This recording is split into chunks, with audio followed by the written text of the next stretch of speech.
As I've been writing the firmware for the Surface Grinder project, I've been trying out some AI coding tools. Do they really work? Do they really make the software developer's life better? Or is the robot apocalypse upon us? Or both? Welcome back to Cloud 42. I'm James. This is part 12 of the Surface Grinder automation project. There will be a link to a playlist down in the description. So far, we've scanned a 3D model of the Surface Grinder. We've gotten the mechanical systems all in order. We built a control panel with some physical controls and a touchscreen. And now we're working on the firmware to make it all work together. And this is where the rubber meets the road. It's the part of the project with the most complexity, and it's the part that will make the system either a joy to use or a never-ending pit of bugs and frustration. Now, I've been doing software development for about 3 decades, and I know how to grind something like this out, but I thought it would be interesting to try out the new hotness AI software development tools to see how they're coming along. Are they a big help for a seasoned coder? Will they make my profession obsolete? Let's find out.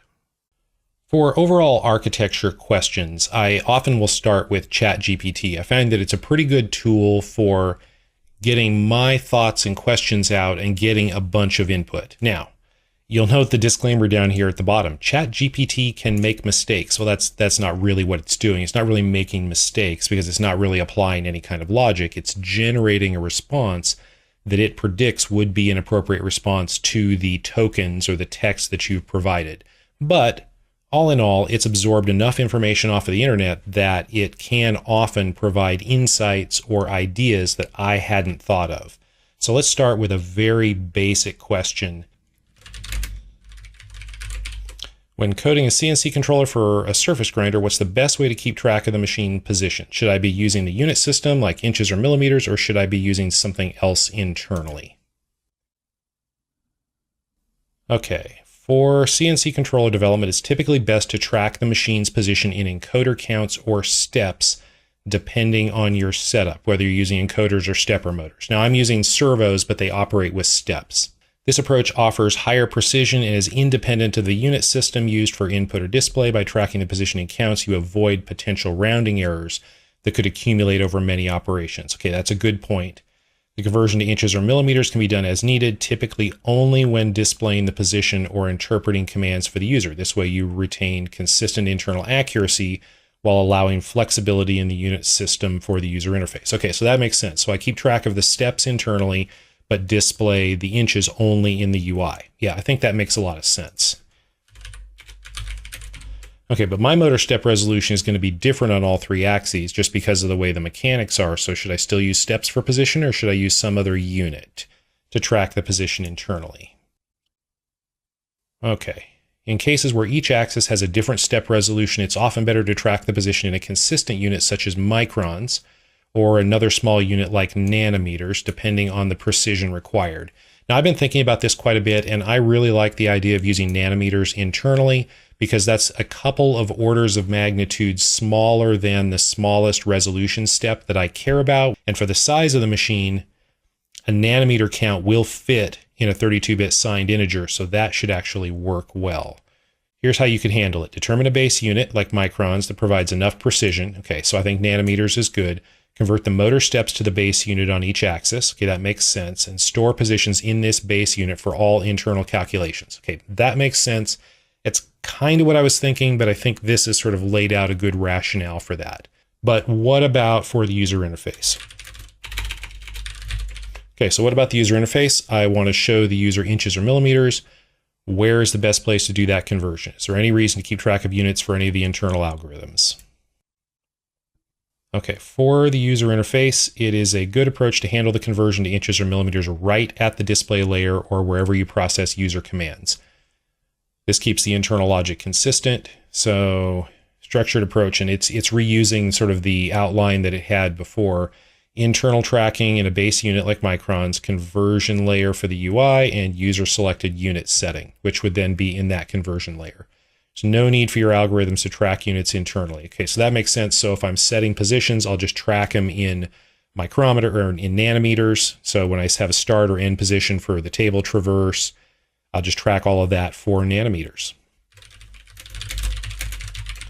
So what's the best design pattern for the UI in the system? Is model view controller a good choice, or is there something else I should consider? Okay, so the model view controller is an excellent choice for a CNC controller UI and system. Pattern allows you to keep your core machine logic, the model, separate from the UI view and the user input handling. Okay, that's what I was thinking.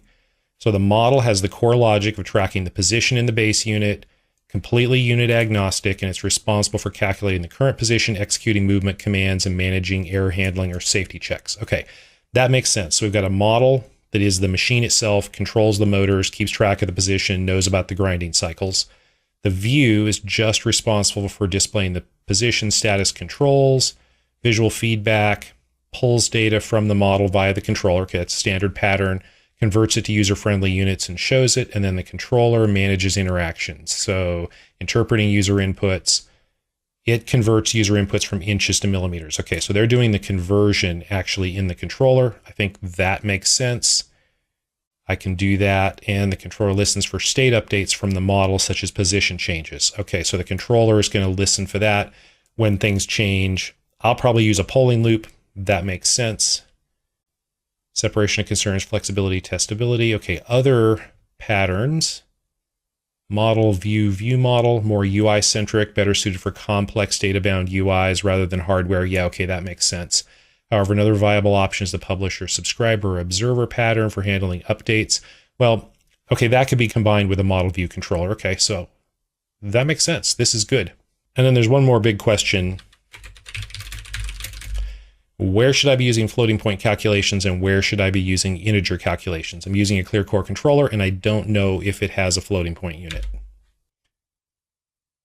Okay, it's telling me straight up on a clear core controller which doesn't have a floating point unit, integer calculations will be significantly faster and more efficient. Now, that's one of those things that I will go look up and make sure that it's not actually hallucinating, but I think that's actually true. Nope, it does have a floating point unit. Well, you can't trust everything ChatGPT has to say. Okay, so use integer calculations for control logic like position tracking, timing and delays, error and limit checks. Use floating point calculations sparingly for complex math or user-facing calculations and for unit conversions for the display. Okay, I think that gives me a pretty good handle on this. It's sort of what I was thinking. This is sort of laid out a bunch of the sort of structure and ideas around that. And that's probably as far as I would want to take something with ChatGPT. In my previous programming video for the Clear Core, I showed the IDE that I'm using. I'm using Visual Studio Community Edition, and I'm using the Visual Micro plugin so that I can compile an Arduino project directly in Visual Studio. Now, we talked about the IDE. I could use the Arduino IDE, but I said at the time that I wanted to use an IDE that was more full-featured and had more convenience features for developers. And that's what we're going to look at today. Specifically, I'm using the GitHub Copilot plugin. Now, if you haven't seen GitHub Copilot, it's another pre-trained generator model similar to ChatGPT, but it is targeted specifically at coding assistance.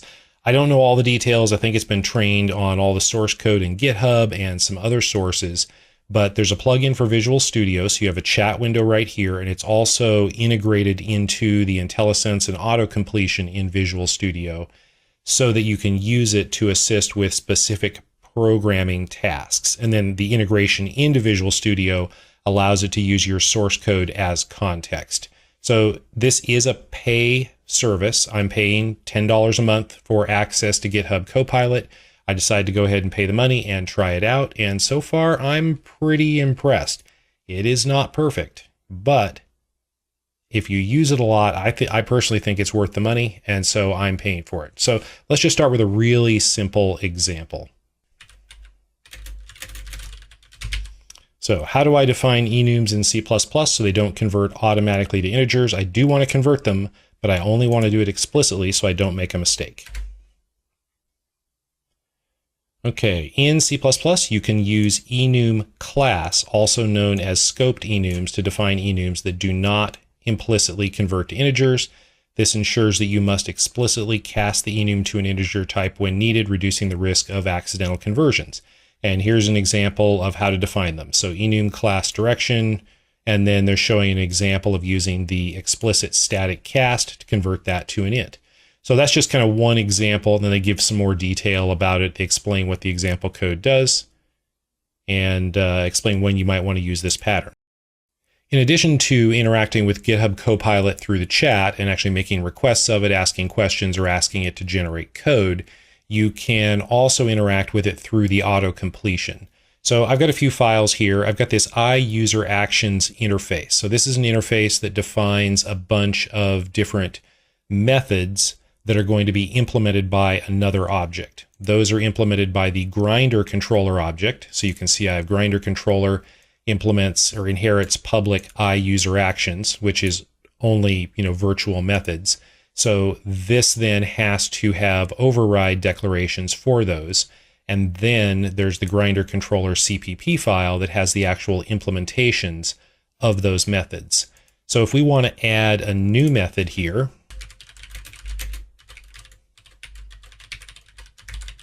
so move to start limits, and it's already thinking here, I probably want this equals 0 to make it pure virtual, so I'll just hit tab to accept that.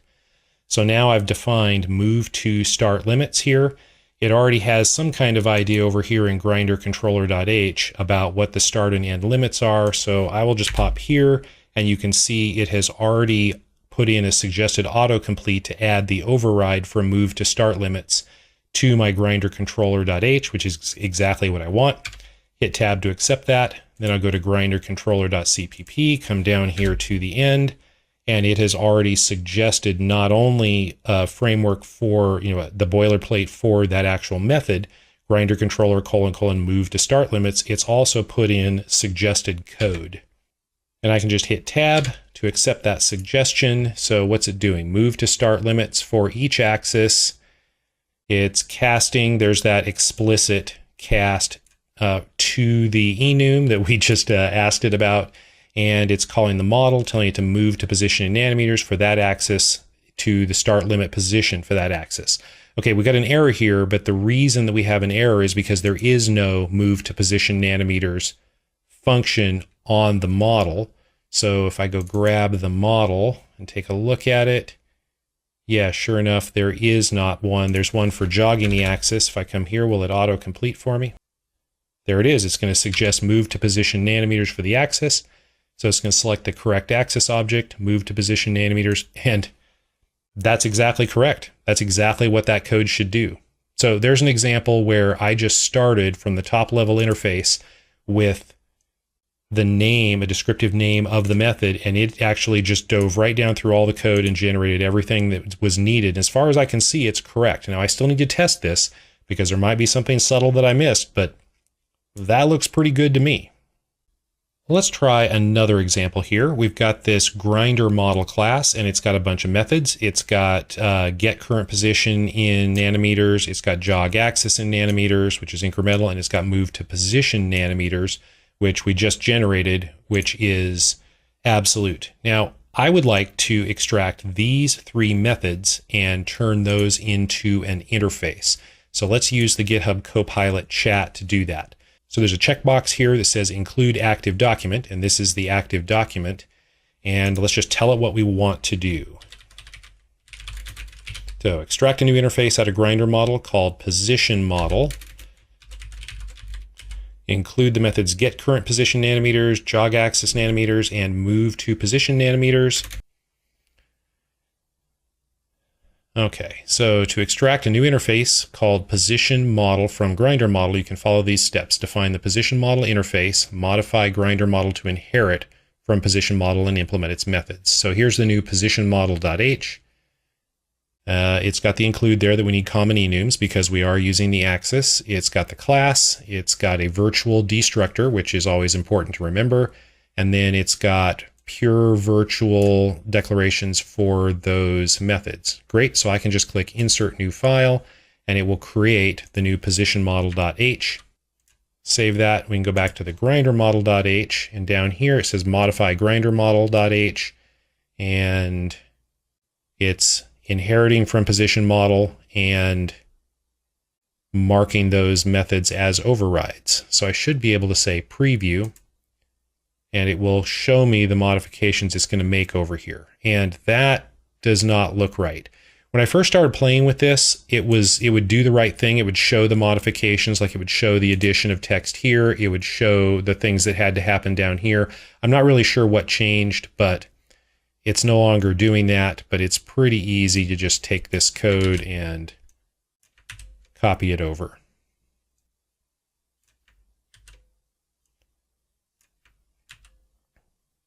It says get current position animators does not, oh yeah, okay, because I did not include position model.h, so it doesn't. So there it is, position model. It is all happy, and we have extracted that out as a separate interface. Okay, that's working with existing code. Let's have it actually generate a brand new class.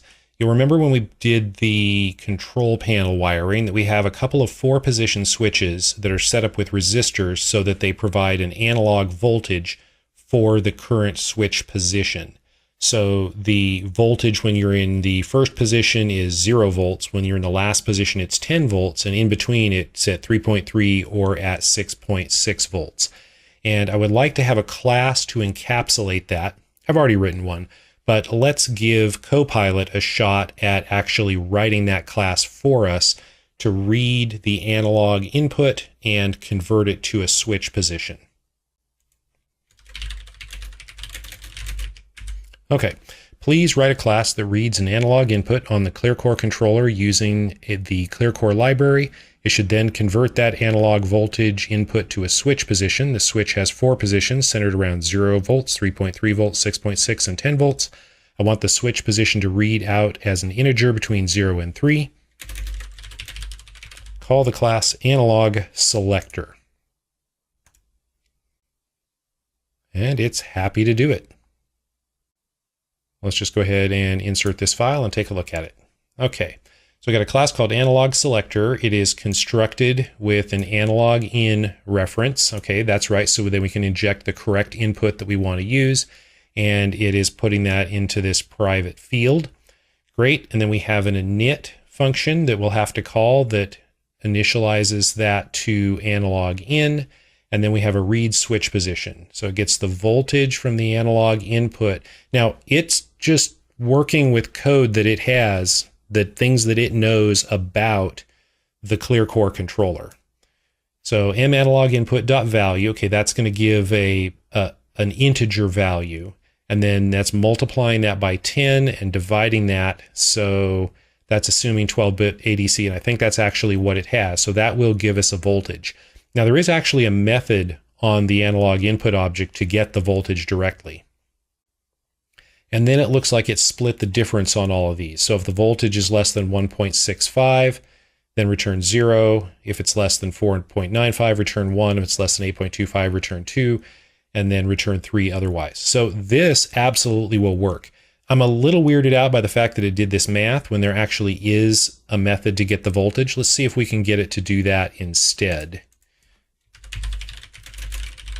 So instead of reading the analog input value, use the method that reads the analog input voltage. And will it do it? And it looks like, yes, it'll read that directly. I'd have to go check the manual and make sure that the syntax is correct. Oh, and look at that. It's also giving us code to utilize it. So analog selector is going to be set up as A9. As the input, connector A9. Okay, I think that's the correct syntax. And then it's showing how to read the switch position. Now this has changed. If I just say preview, yep, so this is what it does. It shows me that it's going to change this code from calling analog input dot value to calling analog input dot voltage, and I can just accept that. And that is our new code. And I have I haven't run this one, but I ran the one that I generated with this previously, and it worked perfectly. But I did look it over carefully to make sure. That was an example where Copilot did a great job of generating code. Let's take a look at an example where it struggles a little bit. You'll remember that I have an MPG encoder on the control panel, and it has 100 detents per revolution, but it outputs 4 counts per detent. So we need to actually read the encoder value and divide it by 4. So let's create a class to do that. Create a new class called MPG input that reads the encoder value from the ClearCore controller using the ClearCore library and outputs the click count. There are 4 counts per click, so the value needs to be divided by 4.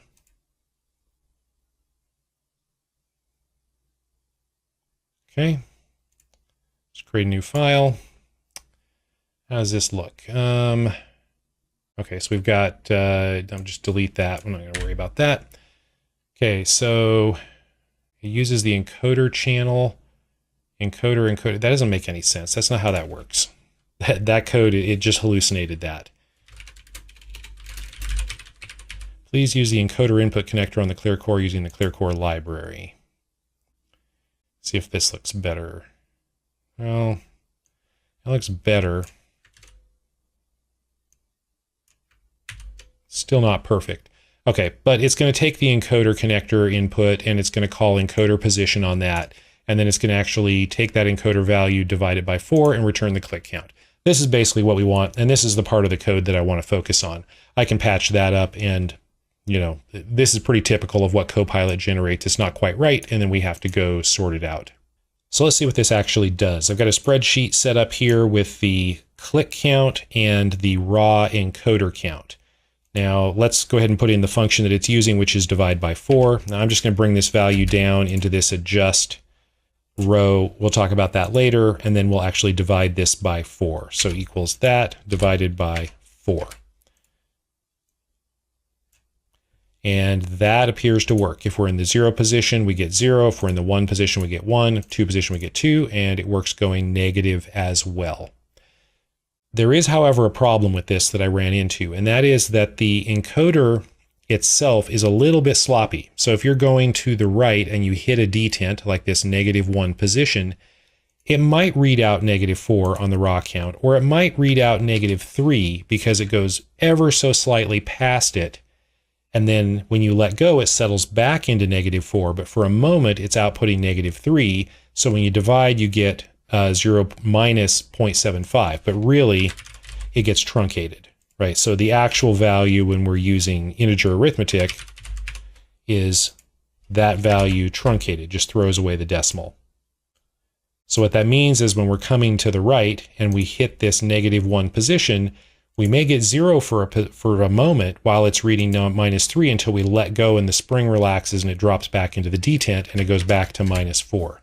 So what I would like it to do is transition halfway between 0 and 4, not right at 4. So let's ask Copilot to do that for us. Please modify this code so the transition occurs between the clicks. For example, it should transition around 2, 6, 10, etc.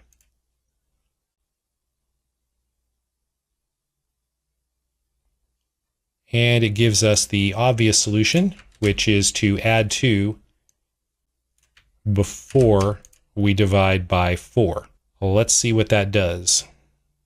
So here's our adjust. We'll actually just add 2 to that. That's why I have the adjust row here.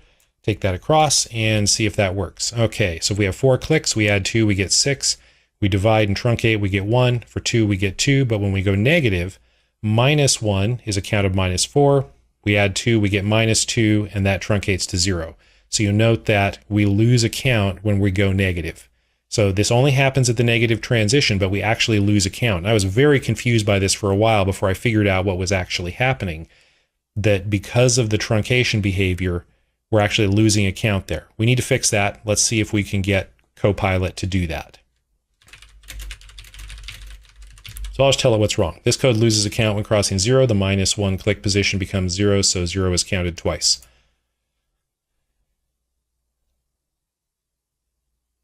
Okay, so to address the issue, you can adjust the getClickCount method to handle the transition more accurately. You need to ensure the transition from -1 to 0 and from 0 to 1 is handled correctly without double counting. Great, and what does it do? Let's just copy this over so we can see it better. So if the encoder value is greater than or equal to 0, then it adds 2 and divides by 4. If it's less than 0, it subtracts 2 and divides by 4. And that, in fact, is the solution. Now, the first time I ran through this, it generated a bunch of stuff with modulo arithmetic and added some different methods that just like always return 2. It hallucinated all kinds of garbage. But in this case, it seems to have actually gotten to the answer pretty quickly. Let's just verify that. If the, let's see, it's checking to see if the encoder, the raw encoder value is greater than or equal to 0. So if the raw count is less than 0, which is these two, then instead of adding 2, it's going to subtract 2. And that's only for the negative values, and that restores sanity. And in fact, this is very much the code that I am using in the final version of the project. Let's try one more kind of crazy task here for Copilot. So this is the UI so far, and this is the 4D Systems Workshop 4 tool. And I've defined a bunch of different buttons and a bunch of different elements here. Like here are the DROs, we've got some little LEDs, we've got a bunch of different buttons in here.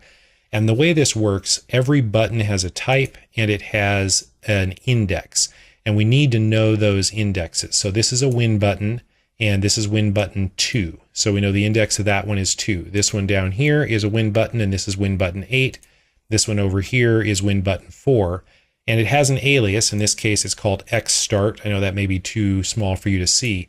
But in order to write the code to interact with this, we actually have to know that the xstart button is a win button and that it's index number 4. So to do that, I actually created a header file here with a namespace, and I have a bunch of constants defined for these. So like the mode button for the mode setup is index 8. The mode button for side grinding is 10. The DRO start button for X is 4. So I have all of these, and I defined all of these just by hand, by going back and forth, looking at the properties on the UI, and then coming back in here and entering them. But I thought maybe Copilot could generate these. The 4D Genie file here that is generated by the editor is just a text file. Here's a win button. Here's the alias, the unit toggle button. And it's called win button 3, so it has the index number embedded there. It's not as a separate thing, but let's see if Copilot can actually read this file and sort it out. Okay, this file is a definition for the 4D Systems HMI generated by the 4D Genie editor. Please extract the indexes of all of the controls from this file and make a C++ header file with constants for each index so I can reference them from C++ code. And let's just see what it does. And it thinks it's done it. Okay, I LED digits 0 equals 0, I LED digits 1. Okay, that's okay, but I really don't want to use the name. I would like it to use the alias. I'm actually a little bit surprised that it found that, but let's see if it can use the alias. Use the alias for the constant name instead of the name. See what happens. And there it's done it. ILED digits indexes. Okay, so XDRO is 0. YDRO is 1. So there's YDRO. That is ILED digits 1. ZDRO is 2. That's ILED digits 2 is ZDRO. That is actually beautiful, except it's only extracted 6 of them. That's great, but please read the entire file and create constants for all of the controls. Okay, there's more, but that's definitely not all of them. Win button, yeah, there's win buttons all over this thing. I mean, every one of these little gray buttons is a win button, so it's certainly not getting them all. That's still not all of them. Please extract all of the controls. And that's exactly the same thing that it output before. What's it saying? Here's the complete C++ header with constants for all of the controls using their aliases. That's still not all of them. Are you able to read the entire file? I apologize for the oversight. Let's ensure we extract all the control indexes from the entire file. Here's the complete header file. And okay, that's still not everything. That's just a few. Are they the same ones? Oh, it's added status label. That's one more. But it's not. And unit start, stop. Yeah, that's extracted some more of them. That's more of them, but not all. Please extract all of them. Here it is with constants for all the controls. And it just added a comment telling me to please add any additional controls here. Okay, so I've fought with this for a while, and you can argue with this all day, and it just cannot read the whole thing. I've asked it questions about what its maximum file input size is. It refuses to answer those. It just says that there is a limit, but that it can't tell me exactly what it is. So I suspect what's going on is that it's only able to read a certain distance into this file, and it's just, it's too many items, it's too much text, it's too many tokens, and it just can't process it all. But I'm really impressed with what it was able to do, which makes it even more maddening that it can't do it all. So are the AI tools ready for prime time? Yes, and also no. What you've seen here is just a small sampling of what they can and can't do. I've been grinding with them for a while now, and I can say a few things. If you are an experienced coder and you know what you're doing, they can save you a lot of time that you otherwise would spend reading documentation and figuring out the details of interfaces, tools, and data structures. They can generate a lot of code quickly without you having to work through it in detail. However, you do have to read through everything and understand it. Occasionally, one of these tools will generate something that works on the first try, but more often than not, you should treat it like you just hired an enthusiastic kid on Fiverr. They can get a lot done, but you might want to check over their work because you are the one that's going to have to live with it. And it's not just little mistakes and oversights. I've had Copilot confidently generate and explain code that calls functions and uses classes that just don't exist. It hallucinated them out of nothing, and I have to argue with it to rein it in or just write the code myself. If you're not an experienced programmer and your usual toolbox is Stack Overflow and a hammer, this is kind of like adding running with scissors to your repertoire. You will get a lot done in a hurry, but someone's eventually going to get hurt. This stuff is cool, and I recommend checking it out, but be careful out there. Or maybe I should say, fly safe.